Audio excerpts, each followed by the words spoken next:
നമസ്കാരം. കഴിഞ്ഞ ഒരു വീഡിയോയിൽ കുഞ്ഞുങ്ങളെ പരിചരിക്കുന്നതിനെ കുറിച്ചിട്ട് കുറച്ച് കാര്യങ്ങൾ ഞാൻ പറഞ്ഞിരുന്നു.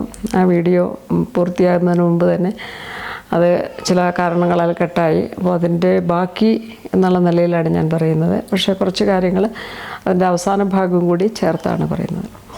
അപ്പോൾ കുഞ്ഞിനെ കുളിപ്പിക്കുന്ന രീതിയിൽ ഇപ്പോൾ ഞാൻ പറയുന്നത് ഈ കേരളീയ രീതിയിൽ സാധാരണ വീടുകളിൽ നൂറ്റാണ്ടുകളായി നമ്മൾ അനുവർത്തിച്ചു പോരുന്ന രീതിയിലുള്ള പരിചരണത്തെക്കുറിച്ചിട്ടാണ് ഞാൻ സംസാരിക്കുന്നത്. അപ്പോൾ അതിൽ കുളിക്കുന്നതിന് വേണ്ടിയിട്ട് ഉപയോഗിക്കുന്നത് ഒന്ന് നാൽപ്പാമരയിട്ട് തിളപ്പിച്ച വെള്ളം, അല്ലെങ്കിൽ ചെറിയ ചൂടുവെള്ളം. അതിൻ്റെ ചൂട് നമ്മൾ പാകം നോക്കുന്നത് കണ്ണിൻ്റെ പോളയിൽ താങ്ങുന്ന ചൂട്, കണ്ണിലൊഴിക്കാവുന്ന, അല്ലെങ്കിൽ അത്രയും ചൂട് അത്രയും മതി എന്നാണ് പറയുന്നത്. അപ്പോൾ ആ ചൂടിലുള്ള വെള്ളമാണ് എടുക്കുന്നത്. കുഞ്ഞിനെ തേപ്പിക്കാൻ സാധാരണ വെന്ത വെളിച്ചെണ്ണ ഉപയോഗിക്കാറുണ്ട്. അതല്ലെങ്കിൽ നാൽപ്പാമരാതി പോലെയുള്ള എണ്ണകൾ ഉപയോഗിക്കുന്നവരുണ്ട്. ഇനി പെൺകുട്ടിയാണെങ്കിൽ കുറച്ച് മഞ്ഞൾ, പച്ചമഞ്ഞൾ അരച്ച്, പച്ചമഞ്ഞൾ മാത്രം ഉപയോഗിക്കുന്നുണ്ട്. പച്ചമഞ്ഞൾ നിലംപരണ്ട എന്ന് പറഞ്ഞ് വട്ടത്തിൽ ചെറിയ ഇലകളുള്ള ഒരു ഔഷധ ചെടിയുണ്ട്. അത് നാഡീബലത്തിനൊക്കെ നല്ലതാണെന്ന് പറയുന്നുണ്ട്. അപ്പോൾ അതും പച്ചമഞ്ഞളും കൂടി അരച്ച് തേക്കുന്ന ആളുകളുണ്ട്. പച്ചമഞ്ഞളും പാൽപ്പാടയും ചേർത്ത് തേക്കുന്നവരുണ്ട്. അപ്പോൾ ഇതിലേതാണെങ്കിലും അതാദ്യം 1-2 ദിവസം ചെറിയ തോതിൽ പരീക്ഷിച്ച് നോക്കിയിട്ട് വേണം അതിന് നമ്മൾ കൂടുതലായിട്ട് ഉപയോഗിക്കാനായിട്ട്. കാരണം കുട്ടികൾക്ക് ചിലപ്പോൾ ജലദോഷമോ മറ്റു കാര്യങ്ങളൊക്കെ വന്നെന്ന് വരാം. അപ്പോൾ വളരെ ചെറിയൊരളവിൽ അതിനെ പരീക്ഷിക്കേണ്ടതുണ്ട്. ഇനി കുഞ്ഞിനെ കുളിപ്പിക്കാനായിട്ട് ആദ്യം വേണ്ടത് നമുക്ക് നല്ലൊരു സംയമനത്തോടെ, നല്ലൊരു മനസ്സോടെ, ശാന്തമായി, സ്വസ്ഥമായി ഇരുന്ന് ചെയ്യേണ്ട ഒരു കാര്യമാണിത്. ഇരുന്നോ നിന്നോ ചെയ്യാം. ഇപ്പോൾ അടുക്കളയുടെ സ്ലാബ് പോലെയുള്ള സ്ഥലത്തോ, അല്ലെങ്കിൽ നല്ല കാറ്റും വെളിച്ചവും ഒക്കെയുള്ള ഒരു സ്ഥലത്ത് ഒരു ഷീറ്റ് വിരിച്ചിട്ട് ഈ കുഞ്ഞിനെ കുളിപ്പിക്കാനുള്ള നടപടികൾ ആരംഭിക്കും. അപ്പോൾ കുഞ്ഞിനെ കിടത്തിയതിന് ശേഷം ദേഹത്ത് പുരട്ടേണ്ടത് എന്താണോ ആ സാധനങ്ങൾ എല്ലാം പുരട്ടി. ഇപ്പോൾ മഞ്ഞളൊക്കെ പുരട്ടുകയാണെങ്കിൽ സാധാരണ ഒരല്പസമയം, ഒരു 10-15 മിനിറ്റ് കഴിഞ്ഞിട്ടാണ് കുളിപ്പിക്കുക.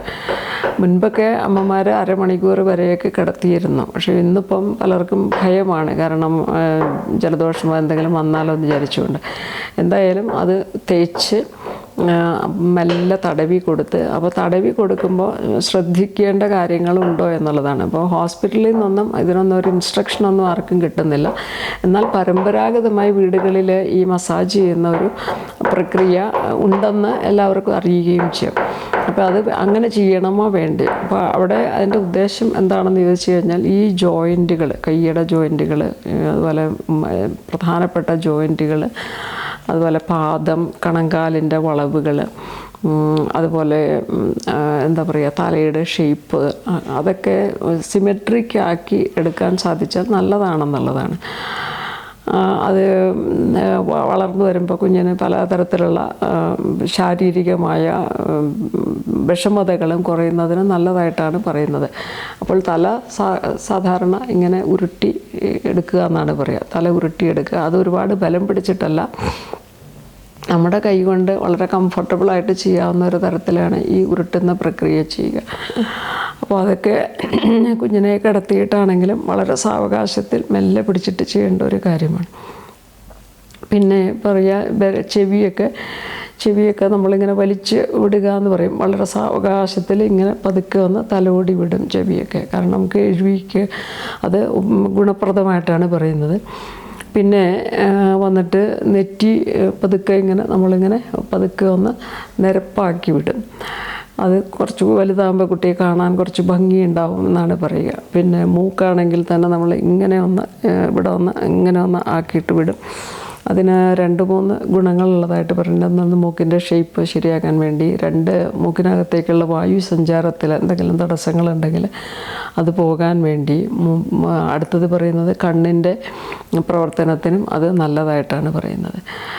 അതുപോലെ കവിളുകളൊക്കെ നമ്മൾ പതുക്കെ തടവി കൊടുത്ത് താടിയെല്ല്, അതിൻ്റെ ഈ ഭാഗം ശരീരത്തിലെ മേജറായിട്ടുള്ള അസ്ഥിയിലൊന്നാണ് താടിയെല്ല്. അപ്പോൾ അതിനെയൊക്കെ പതുക്കെ ഈ കൈയുടെ വിരൽ കൊണ്ട് നല്ലോണം ഒന്ന് തടവി വിടുക. പിന്നെ പല്ല് പൊന്താതിരിക്കാൻ വേണ്ടി മൂക്കിന് താഴെ പതുക്കെ ഒന്ന് വിരൽ കൊണ്ട് ഇങ്ങനെ ഒന്ന് വളരെ ഒട്ടും ബലമില്ല, വളരെ സാവകാശത്തിൽ നമ്മളിങ്ങനെ ഒന്ന് ഷേപ്പാക്കുക. ഒരു മൈദമാവൊക്കെ കുഴച്ചൊന്ന് ഷേപ്പ് വരുത്തുന്ന അതുപോലെ ഒരു ചെറിയൊരു ബലം മാത്രമാണ്, അല്ലാതെ നമ്മളതിനെ ഒത്തിരി ഹാർഡായിട്ടൊന്നും പ്രസ് ചെയ്യാറില്ല. പിന്നെ കഴുത്തിൻ്റെ കശേരുക്കളൊക്കെ വളരെ ബലം ഇല്ലാത്ത അവസ്ഥയായതുകൊണ്ട് കഴുത്തിനെ അധികം അങ്ങനെ പിന്നോക്കം പോകാനായിട്ട് നമ്മൾ അത് പോകാതെ ശ്രദ്ധിക്കേണ്ടതാണ്. അപ്പോൾ അങ്ങനെ ഈ തലയെ പതുക്കെ ഇങ്ങനെ അടിയിലും ഇങ്ങനെ പിടിച്ചുകൊണ്ടാണ് നമ്മൾ ബാക്കി പുറത്ത് ഒക്കെ തേക്കണമെങ്കിൽ ചെയ്യുക. അപ്പോൾ അങ്ങനെ പതുക്കെ ഒന്ന് കിടത്തിയ പൊസിഷനിൽ തന്നെ പതുക്കെ ഒന്ന് ചരിച്ചിട്ട് നമ്മൾ പതുക്കെ കൈ പിടിച്ചിട്ട് പതുക്കെ ഇങ്ങനെ പുറത്തൊക്കെ തടവി കൊടുക്കാം. ഈ നട്ടെല്ലിനെയൊക്കെ ഒന്ന് പതുക്കെ വിരൽ കൊണ്ട് ഒന്ന് തടവുമ്പോൾ തന്നെ എവിടെയെങ്കിലുമൊക്കെ ഇങ്ങനെ പ്രൊജക്ഷൻ ഉണ്ടെങ്കിൽ നമ്മൾ പ്രത്യേകിച്ച് ബലം ഒന്നും കൊടുക്കില്ല, വെറുതെ തടവി വിടുക തന്നെ ചെയ്യും. അതൊക്കെ കുട്ടി വളരുമ്പോൾ ഓട്ടോമാറ്റിക്കായിട്ട് ശരിയാകും. അതുപോലെ ഷോൾഡറിൻ്റെ അവിടെയൊക്കെ നമ്മളിങ്ങനെ ഒന്ന് ഉരുട്ടി വെറുതെ വിരൽ കൊണ്ടൊന്ന് തിരുമ്മി കൊടുക്കാറുണ്ട് ഈ രണ്ട് ഭാഗങ്ങളും. അതുപോലെ കൈയുടെ ജോയിൻറ്റുകളൊക്കെ നമ്മളൊന്ന് ഇങ്ങനെ ആക്കിയിട്ട് കൊടുക്കും. ഇങ്ങനെ ഒന്ന് പതുക്കെ ഒന്ന് ആക്കി കൊടുക്കുക. അതുപോലെ വിരലുകളെയൊക്കെ ഇങ്ങനെ ഒന്ന് സ്പ്രെഡ് ചെയ്യിച്ച് വിടും. കാരണം ഭാവിയിൽ ഈ ആർത്രൈറ്റിസ് പോലെയുള്ള രോഗങ്ങളൊക്കെ വരുമ്പോൾ ഈ വിരലുകൾ അതുപോലെ ജോയിൻറ്റുകൾ ഒക്കെയാണ് ബാധിക്കുന്നത്. അപ്പോൾ വായുസഞ്ചാരം ശരിയാകുന്നതിനും വായുസഞ്ചാരം എന്ന് മാത്രമല്ല പഞ്ചഭൂതങ്ങളുടെ ഫ്ലോ ശരിയാകുന്നതിന് വേണ്ടിയിട്ടാണ് ഇങ്ങനെയുള്ള മസാജൊക്കെ കൊടുക്കുന്നത്. പിന്നെ വയറൊക്കെ ആണെങ്കിലും പതുക്കെ ഒന്ന് വട്ടത്തിൽ ഒഴിഞ്ഞു കൊടുക്കും. നെഞ്ച് അതുപോലെ രണ്ട് സൈഡിലേക്ക് വന്ന് പരത്തി തിരുമ്മി കൊടുക്കാറുണ്ട്. കഴുത്തിൻ്റെ അവിടെയൊക്കെ ആണുള്ളത് വിരൽ കൊണ്ട് പതുക്കെ മെല്ലെ തടവി കൊടുക്കും. പിന്നെ രണ്ട് കാലുകളും ചേർത്ത് വെച്ച് തുടയുടെ ഭാഗങ്ങളൊക്കെ തിരുമ്മി കൊടുക്കാറുണ്ട്. രണ്ട് മുട്ടുകൾ വട്ടത്തിൽ തിരുമ്മി കൊടുക്കും. പിന്നെ കണങ്കാലിൻ്റെ വളവ് പലപ്പോഴും നമ്മൾ ശ്രദ്ധിക്കുന്നൊരു കാര്യമാണ്. കാരണം വലുതായി കഴിയുമ്പോൾ ബോഡിയുടെ ശരീരത്തിൻ്റെ വെയിറ്റ് മുഴുവൻ താങ്ങുന്ന ഭാഗം എന്ന് പറയുന്നതാണ് പാദം. അപ്പോൾ പാദത്തിന് തൊട്ട് മുമ്പിലുള്ള കണങ്കാല് വളയുമ്പോൾ ഈ വെയിറ്റ് ബാലൻസിങ്ങിൻ്റെ പ്രശ്നം വരാം. അപ്പോൾ അത് പലതരത്തിലുള്ള ആരോഗ്യ പ്രശ്നങ്ങളോ അല്ലെങ്കിൽ മുട്ടിന് വേദനയോ അല്ലെങ്കിൽ അങ്ങനെയുള്ള ബുദ്ധിമുട്ടുകളൊക്കെ ഉണ്ടാക്കാം. അതുപോലെ പോലീസ് സേനയിലൊക്കെ എടുക്കുമ്പോൾ ഈ കാലിൻ്റെ വളവ് അവർ നോക്കാറുണ്ട്. പട്ടാളത്തിലൊക്കെ ആണെങ്കിലും ആളെ എടുക്കുമ്പോൾ കാലിൻ്റെ വളവ് ഒരു നെഗറ്റീവ് പോയിൻ്റായിട്ടാണ് കണക്കാക്കുക. അപ്പോൾ കാലിൻ്റെ വളവിനെ സാവകാശം പതുക്കെ ഇങ്ങനെ ചേർത്ത് വെച്ച് നിവർത്തി കൊടുക്കുന്നത് നല്ലതാണ്. പിന്നെ ഇത്തരം കാര്യങ്ങളൊക്കെയാണ് സാധാരണ വളരെ മൈൽഡായിട്ടൊരു മസാജ് കൊടുക്കുക.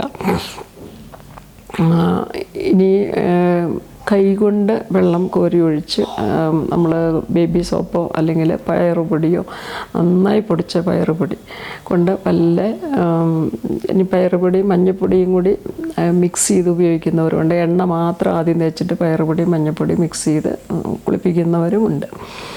അപ്പോൾ അത് അവനവൻ്റെ സൗകര്യം പോലെ ചെയ്യാവുന്നതാണ്. ആ പൊടി ഒന്ന് പതുക്കെ വെള്ളം തൊട്ട് നനച്ച് ദേഹത്തൊക്കെ ഒന്ന് പുരട്ടിയതിന് ശേഷം വളരെ പതുക്കെ നമ്മൾ കഴുകി അതിനെ ഒന്ന് തേച്ച് ഇവിടെ ഈ ഭാഗങ്ങളിലൊക്കെ മസാജ് കൊടുക്കുന്നതിന് കുഴപ്പമില്ല. അതുപോലെ പുറം ഭാഗമാണെങ്കിൽ മെല്ലെ ചെരിച്ചിട്ട് മസാജ് കൊടുക്കുന്നതിന് കുഴപ്പമില്ല.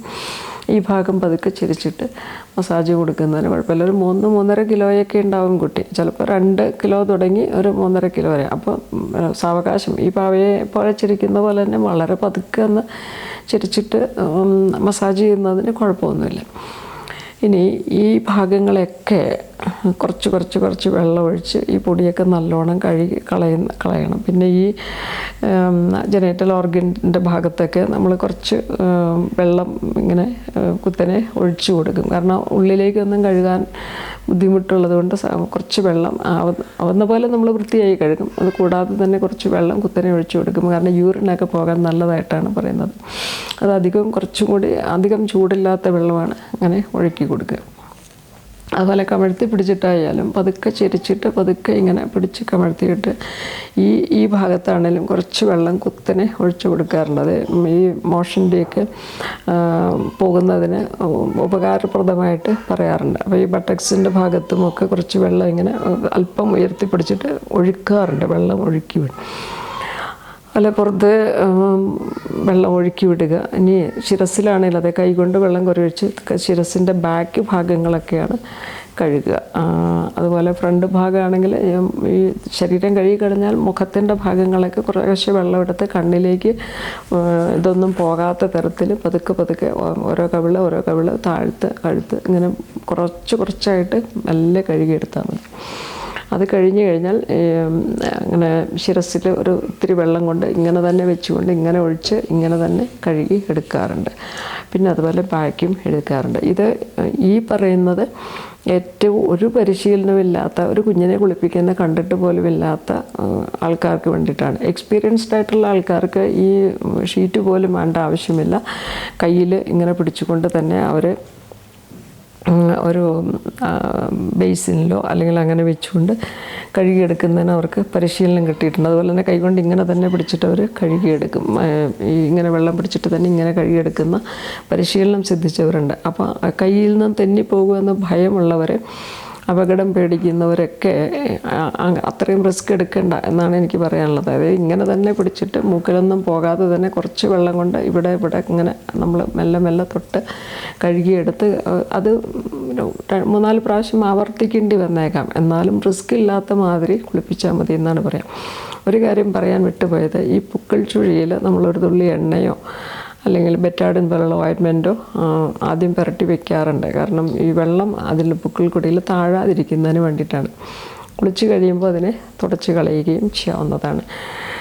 ഇതൊക്കെയാണ് സാധാരണഗതിയിൽ ഒരു വീടുകളിൽ കുട്ടികളെ കുളിപ്പിക്കുമ്പോൾ ശ്രദ്ധിക്കുന്ന കാര്യങ്ങൾ.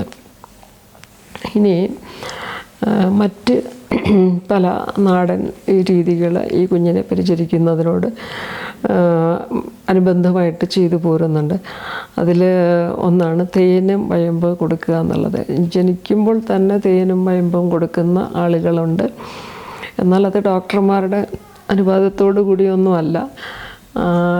28-ാം ദിവസം തേനും വയമ്പും ആരംഭിക്കുന്നവരുണ്ട്. എന്താണേലും തേനിൻ്റെ വയമ്പും കൊടുക്കുന്നതിൻ്റെ ഉദ്ദേശം ശരീരത്തിൽ ജനിച്ച് ഭൂമിയിലേക്ക് സ്വന്തമായി വായു എടുക്കാനും അതുപോലെ ജലത്തെ ഫീഡിങ്ങൊക്കെ ആയിട്ടാണ് ജലം ഇത് രണ്ടിനെയും കുഞ്ഞ് സ്വീകരിക്കാൻ കണ്ടുപിടിക്കും. ജനിക്കുന്ന ഉടനെ ആദ്യം കുഞ്ഞിൻ്റെ ഉള്ളിലേക്ക് സ്വീകരിക്കുന്ന ഊർജ്ജം എന്ന് പറയുന്നത് പ്രകാശമാണ്. അത് കഴിഞ്ഞാൽ കുഞ്ഞിൻ്റെ ഉള്ളിലേക്ക് എത്തുന്നത് ഈ ശബ്ദതരംഗങ്ങളും അതുപോലെ ജലം അല്ലെങ്കിൽ മുലപ്പാൽ ആണ്. അപ്പോൾ ഇതിൻ്റെ സഞ്ചാരത്തെ അതുവരെ കുഞ്ഞ് നേരിട്ട് വായിലൂടെ അല്ലെങ്കിൽ മൂക്കിലൂടെ അല്ലെങ്കിൽ അങ്ങനെയല്ല ഊർജ്ജത്തെ സ്വീകരിക്കുക. അപ്പോൾ ആദ്യമായിട്ട് ഊർജ്ജത്തെ സ്വീകരിക്കാൻ തുടങ്ങുകയാണ്. അപ്പോൾ അതിൻ്റെ ആ മൂവ്മെൻറ്റിനെ, ജലത്തിൻ്റെ മൂവ്മെൻറ്റിനെ വേഗത്തിലാക്കാനും അതുപോലെ വായുവിൻ്റെ സഞ്ചാരത്തെ വേഗത്തിലാക്കാനും വേണ്ടി ഈ നാവിൽ തേനും വയമ്പും വെച്ച് കൊടുക്കുന്നത് എന്നാണ് ഒരു സങ്കല്പം ഞാൻ കേട്ടിട്ടുള്ളത്. ഇനി വേറെ ശാസ്ത്രീയമായ കാരണങ്ങളുണ്ടോ എന്നുള്ളത് എനിക്ക് അറിഞ്ഞുകൂടാ. എനിക്കറിയാവുന്നൊരു കാര്യം ഇതാണ്. അപ്പോൾ ഇത് ഈ ഇതിൻ്റെയും മൂവ്മെൻറ്റിനെ അത് വ്യാപിപ്പിക്കുന്നു എന്നാണ് പറയുന്നത്. അതുകൊണ്ട് തന്നെ വയറിലുണ്ടാകുന്ന അസ്വാസ്ഥ്യങ്ങൾക്കും അതുപോലെ എന്താ പറയുക ദഹനമായിട്ട് ബന്ധപ്പെട്ട പ്രശ്നങ്ങൾക്കുമെല്ലാം ഇത് നല്ലതാണ് എന്ന് പറയുന്നുണ്ട്. പിന്നെ ജനിച്ച കുഞ്ഞ് ഇടയ്ക്കിടെ കരയുക സാധാരണമാണ്. അപ്പോൾ അതിനകത്തൊന്നും ഒരുപാട് ടെൻഷൻ പിടിക്കേണ്ട കാര്യങ്ങളൊന്നുമില്ല എന്നാണ് അനുഭവത്തിൽ നിന്ന് എനിക്ക് മനസ്സിലായിട്ടുള്ള ഒരു കാര്യം. പിന്നെ കുളിപ്പിച്ച് കഴിഞ്ഞാൽ ചെയ്യേണ്ട ചില കാര്യങ്ങളാണ്. കുളിപ്പിച്ച് കഴിഞ്ഞാൽ സാധാരണ ദേഹം നല്ല മാതിരി നമ്മൾ തുടച്ച് എടുക്കേണ്ടതുണ്ട്. അത് പുതിയ തുണികളല്ല ഉപയോഗിക്കുക. നനച്ച് പിഴിഞ്ഞ് മയം വന്ന തുണികളാണ് ഉപയോഗിക്കുക. നല്ല മാതിരി വെള്ളം വലിക്കുന്ന തുണികൾ, കനം കുറഞ്ഞ തുണികളാണ് ഉപയോഗിക്കുക. അതിൽ പ്രത്യേകിച്ചും ഒരുപാട് മടക്കുകളുണ്ട് കുഞ്ഞിൻ്റെ ശരീരത്തിൽ. ആ മടക്കുകളിലൊക്കെ ഈ പ്രസവത്തിൻ്റെ ബാക്കിയായിട്ടുള്ള അംശങ്ങളോ അല്ലെങ്കിൽ മുലപ്പാൽ കുടിക്കുന്ന കുട്ടിയായതുകൊണ്ട് അതിൻ്റെ അംശങ്ങളോ അതും ഈ ജലവും കൂടെ കുടിക്കഴിഞ്ഞാൽ ഇൻഫെക്ഷൻ ഉണ്ടാകാനുള്ള സാധ്യതയുണ്ട്. ഈ മടക്കുകളും വിരലിൻ്റെ ഭാഗങ്ങളും അതുപോലെ കാലിൻ്റെ എല്ലാ മടക്കുകളും ജോയിൻറ്റുകളും നല്ല മാതിരി ഡ്രൈ ആയിട്ട് തുടയ്ക്കുന്ന ഒരു രീതിയുണ്ട്. അതുപോലെ കഴുത്തൊക്കെ. അപ്പോൾ ഏതെങ്കിലും മടക്കിൽ ജലം ഇരുന്നാൽ കുറച്ച് കഴിയുമ്പോൾ അവിടുത്തെ തൊലി ചുമക്കാനോ ചിലപ്പോൾ തൊലി അവിടെ ഇൻഫെക്ഷൻ വരാനോ ഉള്ള സാധ്യത ഉണ്ടാകാറുണ്ട്. പിന്നെ പറയേണ്ട ഒരു കാര്യം എന്ന് പറയുന്നത് ഈ കണ്ണെഴുതുക, പൊട്ട് കുത്തിക്കുക എന്നുള്ളതാണ്. അപ്പോൾ അതും ജനിച്ച് അധികം താമസിയാതെ തന്നെ ഇത്തരം കാര്യങ്ങൾ ചെയ്യുന്നവരുണ്ട്. ചിലർ 28-ാം ദിവസം ചെയ്യുന്നവരുണ്ട്, ചിലർ 16-ാം ദിവസം ചെയ്യുന്നവരുണ്ട്. ഇനി അത് ഡോക്ടർമാരുടെ അഭിപ്രായത്തിൽ അത് വേണ്ട എന്നാണ് അവർ പറയുക. പക്ഷേ ഇതൊക്കെ കാലാവസ്ഥയും ആയിട്ടും അതുപോലെ ഓരോരുത്തർ ജീവിക്കുന്ന സ്ഥലത്തെ പ്രകൃതിയുടെ സ്വഭാവം അനുസരിച്ചുമൊക്കെ ഇതിന് ഗുണങ്ങളുള്ളതായിട്ടും പറയുന്നുണ്ട്. അപ്പോൾ അതിൻ്റെ ഗുണം എന്ന് പറയുന്നത്, കണ്ണെഴുതുമ്പോൾ ഉണ്ടാകുന്നൊരു ഗുണം എന്ന് പറയുന്നത് പൊടിപടലങ്ങളൊക്കെ കണ്ണിൽ പെടാതിരിക്കാൻ. കുഞ്ഞ് നമ്മളെപ്പോലെ അധികം കണ്ണ് ചിമ്മാറില്ല. അപ്പോൾ അതുകൊണ്ട് പൊടിപടലങ്ങൾ പെടാതിരിക്കാൻ, അതുപോലെ അമിതമായ ചൂട് അകത്തേക്ക് കണ്ണിലേക്ക് വന്നിട്ട് അത് കണ്ണിനെ കേടുവരുത്താതിരിക്കാൻ, പിന്നെ ചെറുപ്രാണികളോ അതുപോലെയുള്ള സൂക്ഷ്മമായിട്ടുള്ള കണികകളോ ഒക്കെ കണ്ണിനകത്തേക്ക് പോകാതിരിക്കാനൊക്കെ ഇത് നല്ലതായിട്ട് പറയുന്നുണ്ട്. മറ്റൊന്ന് പറയുന്നത്, ഒരു കുഞ്ഞാണെങ്കിൽ പോലും അതിനെ ദോഷമായ ദൃഷ്ടികളോടെ നോക്കുന്ന ആളുകളുണ്ട്. അപ്പോൾ ആ ദൃഷ്ടിയിലൂടെ വരുന്നതും ഒരു തരം പ്രകാശം തന്നെയാണ്. അപ്പോൾ അതിൽ സ്നേഹത്തോടെ നോക്കുന്നവരുണ്ട്, വളരെ ദുഷിച്ച വികാരങ്ങളോടുകൂടി കുഞ്ഞിനെ നോക്കുന്ന ആളുകളുണ്ടെന്നുള്ളത് ഒരു യഥാർത്ഥമായ കാര്യമാണ്. അപ്പോൾ അത്തരം നോട്ടങ്ങളൊക്കെ ഈ കുഞ്ഞിനെ ഉണ്ടാക്കുന്ന അതിൻ്റെ ശരീരത്തിൻ്റെ നെഗറ്റീവ് എനർജി വരുമ്പോഴുണ്ടാകുന്ന അതിൻ്റെ ദോഷങ്ങളെ തടയാൻ ഇത് സഹായിക്കുമെന്നാണ് പറയുന്നത്. അപ്പോൾ കണ്ണ് എഴുതിക്കുകയും പുരുക എഴുതിക്കുകയും മാത്രമല്ല, കവിളിലൊരു വലിയ കറുത്ത പൊട്ട് ഇട്ട് കൊടുക്കുന്ന ആളുകളും ഉണ്ട്. അവരുടെ സങ്കല്പം ഇതാണ്. കാരണം നോക്കുമ്പോൾ കണ്ണിൽ നിന്ന് വരുന്ന പ്രകാശം, ഈ കറുത്ത ഒരു വലിയ പൊട്ട് കുത്തിയിട്ടുണ്ടെങ്കിൽ മിക്കവാറും ആൾക്കാർ അതിലേക്ക് നോക്കാൻ സാധ്യതയുണ്ട്. അതുപോലെ കണ്ണെഴുതി നല്ലോണം വിസ്തരിച്ച് കണ്ണെഴുതി വെച്ചിട്ടുണ്ടാവും, നല്ല വലുതായിട്ട് തന്നെ കണ്ണെഴുതിയിട്ടുണ്ടാവും. അപ്പോൾ അതിലേക്ക് ആ ദുഷിച്ച ഊർജം വലിച്ചെടുക്കപ്പെട്ടുകൊള്ളും എന്നാണ് പറയുന്നത്. അപ്പോൾ അതുപോലെ കണ്ണെഴുതുമ്പോൾ പറയുന്ന ഒരു കാര്യം, കണ്ണിൻ്റെ ഉള്ളിലല്ല എഴുതുക, കണ്ണ് അടച്ചു പിടിച്ചിട്ട് പോളയിൽ കൂടിയും അതുപോലെ ഈ കണ്ണ് നല്ലോണം വലിച്ച് എഴുതുക എന്ന് പറയും. അത് ഐബോളിൻ്റെയൊക്കെ ഷേപ്പ് ശരിയാകാൻ ഒരു പക്ഷേ ഉപകാരപ്രദമായിരിക്കാം. അതുപോലെ പുരികമാണേലും ഒരല്പം മേലേക്ക് പിടിച്ചിട്ട് ഒന്ന് വളച്ച് എഴുതാനായിട്ട് പറയും. അപ്പോൾ അതും ഈ കണ്ണിൻ്റെ ഷേപ്പ് ശരിയാകാനും, ഒരു പക്ഷേ ഈ സ്കള്ളിൽ ഒരുപാട് എയർ ക്യാവിറ്റീസ് ഉണ്ട്. അപ്പോൾ ആ എയർ ക്യാവിറ്റീസിലെ എയറിൻ്റെയൊക്കെ മൂവ്മെൻ്റ് എന്ന് പറയുന്നത് ഈ നമ്മുടെ പ്രധാനപ്പെട്ട സെൻസ് ഓർഗൻസായ കണ്ണ്, ചെവി, മൂക്ക്, വായ, ഇതിൻ്റെയൊക്കെ പ്രവർത്തനത്തെ നന്നാക്കുന്നതിന് ഉപകാരപ്രദമായിരിക്കണം. അല്ലെങ്കിൽ വെറുതെ ഒരു സൗന്ദര്യ ബോധം കൊണ്ടായിരിക്കണമെന്നല്ല ഇത്തരം കാര്യങ്ങൾ ചെയ്യുന്നത് എന്നാണ് എനിക്ക് എൻ്റെ പൂർവികരിൽ നിന്ന് കിട്ടിയിട്ടുള്ള അറിവ്. ഇനി ഇത് കഴിഞ്ഞാൽ കുഞ്ഞിനെ സാധാരണ നെറുകയിൽ ഉറയെണ്ണ ഇടുക എന്ന് പറയുന്ന ഒരു കാര്യം ചെയ്യാറുണ്ട്. കാരണം നമ്മുടെ ഇവിടെ ചൂട് കൂടുതലായതുകൊണ്ട് ഈ ഇവിടെ ശിരസ് ഉറച്ചിട്ടുണ്ടാവില്ല. അപ്പം അന്തരീക്ഷത്തിലെ ചൂട് അകത്തേക്ക് പോയിട്ട് കുട്ടിക്ക് ഉറക്കം കിട്ടില്ല എന്നാണ് പറയുന്നത്. അപ്പോൾ ചെറുതായിട്ട് ആവണക്കെണ്ണ അല്ലെങ്കിൽ എന്തെണ്ണയാണ് തേക്കുന്നത് അതിലൊരു തുള്ളി ഇവിടെ ഇങ്ങനെ ഉറയെണ്ണ വയ്ക്കുന്ന ഒരു രീതി കാണാറുണ്ട്. പിന്നെ ഏറ്റവും അഴവുള്ളതും കനം കുറഞ്ഞതും വൃത്തിയുള്ളതുമായ വസ്ത്രം ധരിപ്പിക്കുക ഒരു പ്രധാനപ്പെട്ട കാര്യമാണ്. എന്നാൽ അധികമായി കുഞ്ഞിനെ മൂടിപ്പൊതിയുന്നത്, അതായത് ശരീരത്തിനകത്ത് വരുന്ന പഞ്ചഭൂതങ്ങൾ ശരീരത്തിൽ നിന്ന് പുറത്തു പോകുന്നതാണ്. അതുമാത്രമല്ല ശരീരം സങ്കോചിക്കുകയും വികസിക്കുകയും ചെയ്യേണ്ടതാണ്. അപ്പോൾ കൊച്ചു കുഞ്ഞുങ്ങളുടെ ഹാർട്ട് ബീറ്റ് വലിയവരുടേതിനേക്കാൾ കൂടുതലാണ്. അതുകൊണ്ട് തന്നെ കൊച്ചു കുഞ്ഞുങ്ങളുടെ ശരീരം ചൂടുള്ളതാണ്. അപ്പോൾ ഈ പഞ്ചഭൂതങ്ങളെല്ലാം പുറത്തു പോകണമെങ്കിൽ ശരീരത്തിൽ വേണ്ടത്ര വായുസഞ്ചാരം ഉണ്ടായിരിക്കണം. അപ്പോൾ വളരെ ടൈറ്റായിട്ട് കേരളത്തിൻ്റെ കാലാവസ്ഥയിൽ, ഇപ്പോൾ മറ്റു രാജ്യങ്ങളിലേത് നമുക്ക് ഇതുമായിട്ട് താരതമ്യം ചെയ്യാൻ പറ്റില്ല. അപ്പോൾ കേരളത്തിൻ്റെ കാലാവസ്ഥയിൽ വളരുന്ന ഒരു കുഞ്ഞിനെ അമിതമായി വസ്ത്രം ധരിപ്പിക്കുന്നത് ഗുണകരമാണെന്ന് ഉള്ള അഭിപ്രായം എനിക്കില്ല. പിന്നെ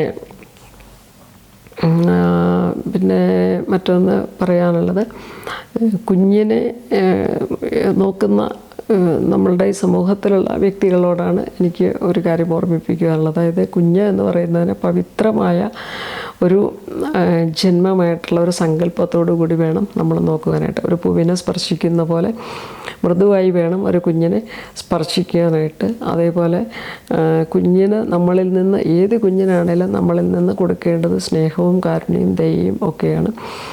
കുഞ്ഞിനെ ഒരിക്കലും ഒരു കാമവികാരത്തോടെ നോക്കാൻ പാടില്ല. ഇന്നത്തെ അച്ഛനമ്മമാരുടെ ഏറ്റവും വലിയ ഭയം എന്ന് പറയുന്നത് ജനിച്ച കുഞ്ഞിനെ പോലും ദുഷിച്ച കണ്ണുകളോടെ നോക്കുന്ന ആളുകൾ ഈ ലോകത്തുണ്ട് എന്നുള്ള ഒരു ഭയം കാരണം ആരുടെ കയ്യിലും ഈ കുഞ്ഞിനെ കൊടുക്കാനുള്ള വിശ്വാസമില്ലായ്മയാണ്. അതിപ്പോൾ ഒരു ജോലിക്കാരിയായാലും, അല്ലെങ്കിൽ ഒരു അയൽക്കാരനാണേലും, അല്ലെങ്കിൽ പ്രായമുള്ള ഒരു പുരുഷനായാലും, അല്ലെങ്കിൽ അതുപോലെയുള്ള പലരുടെയും കയ്യിൽ കുഞ്ഞിനെ കൊടുത്തു കഴിയുമ്പോഴത്തേക്ക് അച്ഛനമ്മമാർക്ക് ഒരു ആവശ്യമില്ലാത്തൊരു വേവലാതിയും ഭയവും ഒക്കെയാണ്.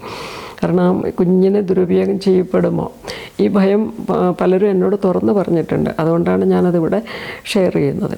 അപ്പോൾ ഇത്തരം ഭയങ്ങളാൽ കൊച്ചിനെ ആരുടെയും അടുത്തും കൊടുക്കാതെ അമ്മയോ അച്ഛനോ മാത്രം നെഞ്ചോട് ചേർത്ത് കൊണ്ട് കിടക്കുന്ന ഒരു പ്രവണതയും നല്ലതല്ല. കാരണം എന്താണെന്ന് വെച്ചാൽ കുഞ്ഞിന് ധൈര്യമാണ് നമ്മൾ വളർത്തേണ്ടത്, കുഞ്ഞിൽ സ്നേഹമാണ് വളർത്തേണ്ടത്. അതുപോലെ കുഞ്ഞിനെ സോഷ്യലൈസ് ചെയ്യപ്പെടണം. കുഞ്ഞ് പലരുടെയും കൈകളിൽ കൂടെ കടന്നുപോയി പല ആൾക്കാരുടെ ശബ്ദങ്ങൾ തിരിച്ചറിയാനും പല ആൾക്കാരുടെ പെരുമാറ്റത്തിലെ വേരിയേഷൻസൊക്കെ മനസ്സിലാക്കാനുമൊക്കെ കുഞ്ഞിന് സാധിക്കും. അപ്പോൾ അങ്ങനെയുള്ള കുഞ്ഞുങ്ങൾ ഭാവിയിൽ സ്കൂളിലേക്കൊക്കെ വിടുമ്പോൾ കൂടുതൽ അഡ്ജസ്റ്റ് ചെയ്യുന്നതായിട്ട്, അല്ലെങ്കിൽ നമ്മളുടെ ബന്ധു വീടുകളിലൊക്കെ ചെന്ന് കഴിഞ്ഞാൽ അവരൊക്കെ ആയിട്ട് വേഗം ഇണങ്ങുന്നതായിട്ട് കാണാൻ സാധിക്കും. എന്നാൽ ആരുടെയും കയ്യിൽ കൊടുക്കാതെ വളർത്തുന്ന കുഞ്ഞുങ്ങളാകട്ടെ ഈ അമ്മയെ കണ്ടില്ല എങ്കിൽ വാശി പിടിച്ച് കരയുന്ന, അല്ലെങ്കിൽ അമ്മയ്ക്ക് എവിടെയും പോകാൻ വയ്യാത്ത അവസ്ഥ, അമ്മ ജോലിക്ക് പോയാൽ കുട്ടി കരയും. അതുപോലെ ആരെടുത്താലും കുട്ടി വാശി പിടിക്കും, അമ്മ തന്നെ കൊടുത്താലേ കഴിക്കൂ. അങ്ങനെ വരുമ്പോൾ ഈ വളർത്തുന്ന അമ്മയ്ക്ക്, പ്രത്യേകിച്ച് ജോലിയുള്ള അമ്മയ്ക്ക് ആ കുഞ്ഞിനെ വളർത്തുന്നതിന് ഒരുപാട് ബുദ്ധിമുട്ടുകൾ വരും. ഒരുപാട് ദുശാഠ്യങ്ങൾ കുട്ടികളിൽ കാണാറുണ്ട്. അപ്പോൾ കുട്ടി എന്ന് പറയുന്നത് സമൂഹത്തിൻ്റെ ഒരു പ്രോപ്പർട്ടിയാണ്. ഒരമ്മ ജന്മം കൊടുക്കുന്നുവെങ്കിലും കുട്ടിയുടെ വളർച്ചയിൽ ഒരുപാട് പേരുടെ കൈകൾ ആവശ്യമാണ്. അപ്പോൾ ആ ബോധമുണ്ട് എങ്കിൽ നമ്മൾ നമ്മുടെ മാത്രം ഒരു കുഞ്ഞ് നമ്മുടെ മാത്രമാണെന്നുള്ള ഒരു സങ്കുചിത ചിന്ത നമ്മൾ ആദ്യമേ തന്നെ മാറ്റിയെടുക്കേണ്ടതാണ്. അപ്പോൾ പല കൈകളിൽ കൊടുത്ത് വളരുന്ന ഒരു കുഞ്ഞിന് ഭക്ഷണം വേറൊരാൾ കൊടുത്താലും കുഴപ്പമില്ല, അല്ലെങ്കിൽ വേറൊരാൾ ഉറക്കുന്നതിന് പ്രശ്നമില്ല, അല്ലെങ്കിൽ വേറൊരാളുടെ കൂടെ ഇപ്പോൾ ആശുപത്രിയിൽ എവിടെയെങ്കിലും കൊടുത്തയക്കുന്നതിനും കുട്ടിയും പൊരുത്തപ്പെടും. പക്ഷേ അങ്ങനെ അല്ലാത്ത കുട്ടിയെ ഈ സമൂഹമായിട്ട് പൊരുത്തപ്പെടുത്താനായിട്ട് പിന്നീട് നല്ല പരിശ്രമം തന്നെ വേണ്ടി വരുന്നതായിട്ട് കാണാറുണ്ട്. അതുപോലെ കുഞ്ഞിനെ വസ്ത്രം ധരിപ്പിക്കുമ്പോൾ പലരും ഇന്ന് കുഞ്ഞിൻ്റെ ദേഹത്ത് വസ്ത്രമില്ലാതിരിക്കുന്ന അവസ്ഥയെ ഭയത്തോടെ ചിന്തിക്കുകയാണ്. കാരണം എന്നാന്ന് വെച്ചാൽ കുഞ്ഞിനെ ദുരുപയോഗം ചെയ്യപ്പെടാനുള്ള സാധ്യത ഓർത്തിട്ട് കുഞ്ഞിനെ വളരെ ഇതായിട്ട് പൊതിഞ്ഞിട്ടും മൂടിക്കെട്ടിയിട്ടും ഒക്കെ സൂക്ഷിക്കുന്ന ഒരു പ്രവണത കാണുന്നുണ്ട്. പക്ഷേ സമൂഹത്തിൽ മോശം ആൾക്കാരുണ്ട്, ഇല്ലയെന്ന് ഞാൻ പറയുന്നില്ല. പക്ഷേ എല്ലാ മനുഷ്യരെയും സംശയത്തോടെ വീക്ഷിക്കുന്നതും നമ്മളുടെ ടെൻഷൻ കൂട്ടാനും നമ്മളിൽ തന്നെ സംശയ രോഗം ഉണ്ടാകാനും ഒക്കെ കാരണമായി തീരും. അപ്പോൾ അത്രയേറെ ഭയത്തിൻ്റെ ആവശ്യമില്ല. എന്നാൽ നമുക്ക് ശ്രദ്ധിക്കണം. ഇങ്ങനെയുള്ള വ്യക്തികളുണ്ട്, പക്ഷെ അവരെ ഭയപ്പെടുകയല്ല ചെയ്യേണ്ടത്. അങ്ങനെയുള്ള വ്യക്തികളുണ്ട് എങ്കിൽ നമ്മളത് അതിന് വേണ്ടുന്ന ഒരു ശ്രദ്ധ നമ്മുടെ പ്രസൻസിൽ മറ്റുള്ളവരുടെ കൈ കൊടുക്കുക, അല്ലെങ്കിൽ നമ്മൾ എപ്പോഴും ഒരു വിജിലൻ്റ് ആയിരിക്കുക, അവെയർ ആയിരിക്കുക, എന്താണ് ചുറ്റുപാടെന്നുള്ളതിനെക്കുറിച്ച് ആ ഒരു അവെയർനെസ് അല്ലെങ്കിൽ ഒരു ബോധം നമ്മുടെ ഉള്ളിൽ ഉണ്ടായിരിക്കുക എന്നുള്ളതല്ലാതെ ഭയമല്ല വേണ്ടത് എന്ന് തന്നെയാണ് എനിക്ക് ആവർത്തിച്ച് പറയുവാനുള്ളത്. ഇനി കുഞ്ഞിന് കൊടുക്കേണ്ട ഭക്ഷണ സാധനങ്ങളെക്കുറിച്ച് പറയുമ്പോൾ 6 മാസം വരെ മുലപ്പാൽ മാത്രം മതി എന്ന് ഡോക്ടർമാർ പറയുന്നതായിട്ടാണ് എനിക്ക് മനസ്സിലാക്കാൻ കഴിഞ്ഞിട്ടുള്ളത്. പക്ഷെ അത് എത്രത്തോളം എല്ലാ അമ്മമാരുടെ കേസിലും പ്രാവർത്തികമാണ് എന്നുള്ളതിനെക്കുറിച്ച് എനിക്ക് സംശയങ്ങളുണ്ട്. കാരണം അത്തരം പലരും എൻ്റെ അടുത്ത് ഈ കാര്യങ്ങൾ സംസാരിക്കുമ്പോൾ എനിക്ക് മനസ്സിലാകുന്നത് ചിലർക്ക് ഈ സിസേറിയനൊക്കെ കഴിഞ്ഞ് കഴിഞ്ഞാൽ മുലപ്പാൽ ഉണ്ടാകാനുള്ള താമസം വരുന്നുണ്ട്. പിന്നെ ചിലരുടെ ശരീരപ്രകൃതം അനുസരിച്ച് മുലപ്പാലിൻ്റെ അളവ് കുറവാണ്. പിന്നെ ഒരു കേരളത്തിലെ മാറി മാറി വരുന്ന കാലാവസ്ഥ അനുസരിച്ച് നല്ല ചൂടുള്ള സമയത്തൊക്കെ പലപ്പോഴും ഈ മുലപ്പാലിൻ്റെ കോൺസെൻട്രേഷൻ കൂടിയത് കൊണ്ടോ അതെയോ മുലപ്പാലിൽ ചൂട് കൂടിയത് കൊണ്ടോ കുട്ടിക്ക് കോൺസ്റ്റിപ്പേഷൻ വരുന്നത് പോലെ ഉള്ള അനുഭവങ്ങൾ ഷെയർ ചെയ്യുന്നുണ്ട്. അങ്ങനെയുള്ള നിരവധി ഈ കുഞ്ഞിൻ്റെ ആഹാരവുമായിട്ട് ബന്ധപ്പെട്ട നിരവധി കാര്യങ്ങൾ ഷെയർ ചെയ്യുന്ന ആളുകളുണ്ട്. അപ്പോൾ അവരോടൊക്കെ ഒരു ശരിയായ പോംവഴികൾ പറഞ്ഞു കൊടുക്കുക എളുപ്പമല്ല. കാരണം ഓരോ കുഞ്ഞിൻ്റെ ശരീരപ്രകൃതവും അതിൻ്റെ സാഹചര്യങ്ങളും വ്യത്യസ്തമാണ്. അപ്പോൾ എന്തൊക്കെയാണേലും കോമണായിട്ട് പറയുകയാണെങ്കിൽ ജലാംശം കുട്ടിയുടെ ശരീരത്തിൻ്റെ വളർച്ചയ്ക്ക് ഏറ്റവും പ്രധാനപ്പെട്ട ഘടകങ്ങളിലൊന്നാണ്. അതുകൊണ്ട് തന്നെ കുളിപ്പിക്കേണ്ടതും ആവശ്യമാണ്.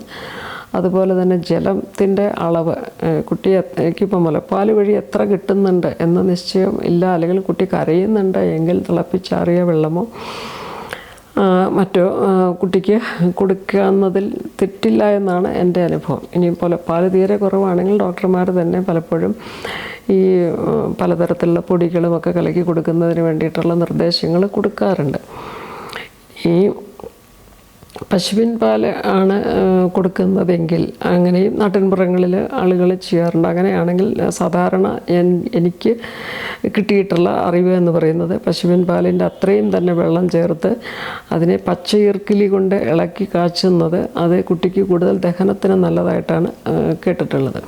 അപ്പോൾ അതിനെ പച്ചയിർക്കിലി കൊണ്ട് ഇളക്കി കൽക്കണ്ടപ്പൊടിയിട്ട് നല്ല മാതിരി ആറ്റി തണുപ്പിച്ച് കുഞ്ഞിന് കൊടുക്കുന്നതിൽ അതായത് മുലപ്പാൽ അവൈലബിൾ അല്ല എങ്കിൽ ഇങ്ങനെ കുഞ്ഞിന് കൊടുക്കുന്നതിൽ തെറ്റില്ല എന്നാണ് പല പരിചയസമ്പന്നരായിട്ടുള്ള നമ്മളുടെ മുത്തശ്ശിമാരുടെയും അഭിപ്രായം എനിക്ക് ലഭിച്ചിട്ടുള്ളത്.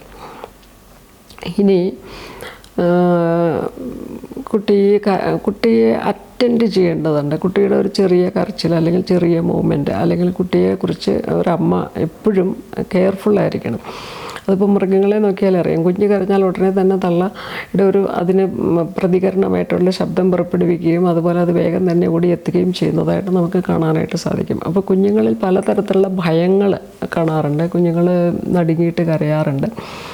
അപ്പോൾ നടുക്കം കൊണ്ടുള്ള ഭയം കുറയ്ക്കുന്നതിന് വേണ്ടി കുഞ്ഞിനെ കിടത്തുമ്പോൾ അപ്പുറത്തും ഇപ്പുറത്തുമൊക്കെ ടൈറ്റായിട്ട് ചെറിയ തലയെണ്ണകൾ ഒക്കെ നമ്മൾ ചേർത്ത് വെച്ച് കൊടുക്കാറുണ്ട്. അതുപോലെ തലയുടെ ഭാഗത്താണെങ്കിലും ഒരു തുണി, കട്ടിയുള്ള തുണി വട്ടത്തിൽ വളച്ചിട്ട് വെച്ച് കൊടുക്കാറുണ്ട്. അതൊക്കെ കുട്ടിക്ക് ഒരു സേഫ്റ്റി ഫീലിംഗ് തോന്നാനും അത്യാവശ്യം ചൂട് ലഭിക്കാനും സഹായകമായിട്ടാണ് മനസ്സിലാകുന്നത്.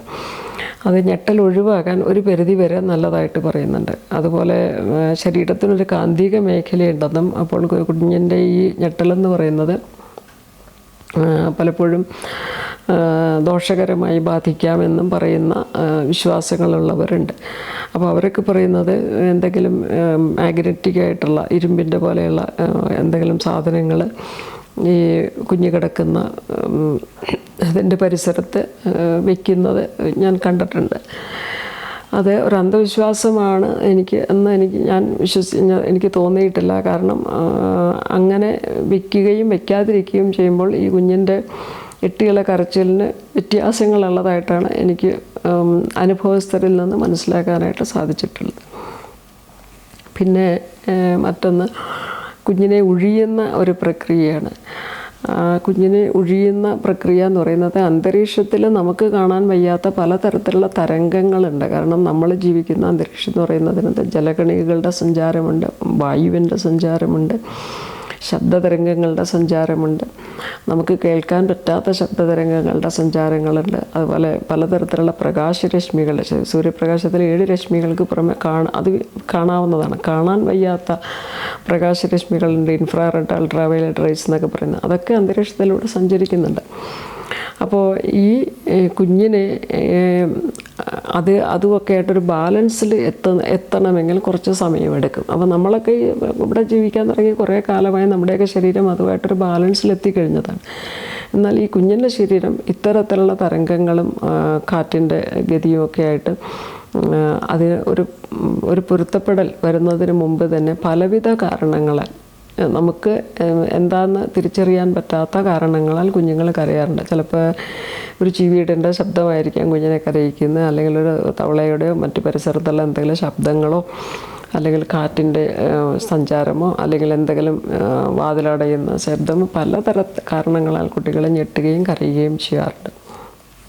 അപ്പോഴൊക്കെ സാധാരണ അമ്മമാർ ചെയ്യുന്നത് ഇങ്ങനെ അവരുടെ കൈ കൊണ്ട് സ്പർശിച്ച് തടവി കൊടുക്കുകയാണ് ചെയ്യുന്നതായിട്ട് കാണുന്നത്.